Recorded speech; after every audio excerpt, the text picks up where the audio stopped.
Let's bring in our US contributor, Michael Ware. So it's a complicated process to remove a House Speaker, Michael, but run through it for our audience, how likely it is. Well, this is an amazing story. We haven't seen this in the United States in 113 years. A push by the majority party to vacate their own speakership.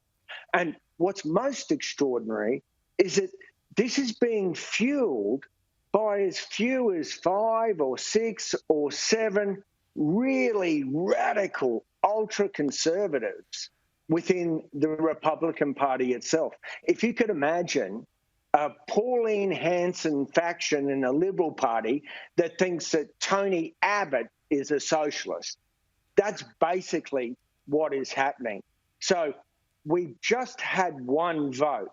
There was a chance for the Republican Party to put this aside, to table the motion to vacate, and it failed by 11 radical Republican votes.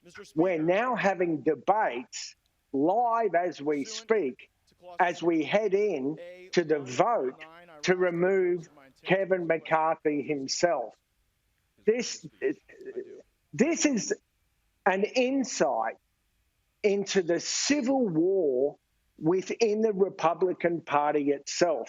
The Republican Party is currently fighting for its own identity, and we're now seeing it play out on the floor of the House of Representatives. So what does this mean for the overall ability for the American government to run? Oh, this is disastrous. I mean, this puts the entire government in paralysis. Now, you know, we have a divided government. We have the Democrats in the White House. We have the Democrats with a razor-thin majority in the Senate. And we have the Republicans with the slimmest of majorities, 4 votes in the House of Representatives.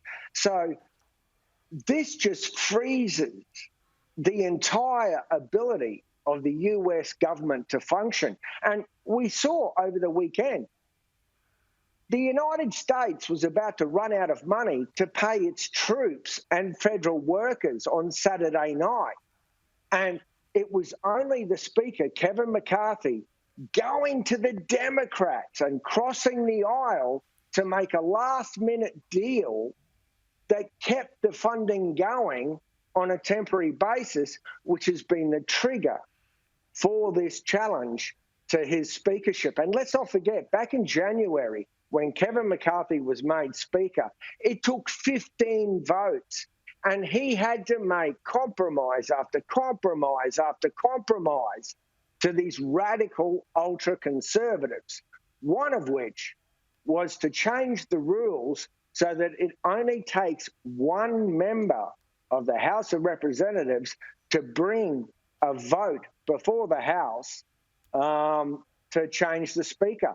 And we're seeing that play out. And that member is Matt Gaetz from Florida, a man who was allegedly involved in a teenage hooker scandal with ecstasy drugs, who's now brought upon this challenge. Okay, we will see where that ends up. Annalise Nielsen is standing by too. We'll be talking to her at the top of the hour. Appreciate that, Michael. Thanks for explaining it. We'll talk to you again soon.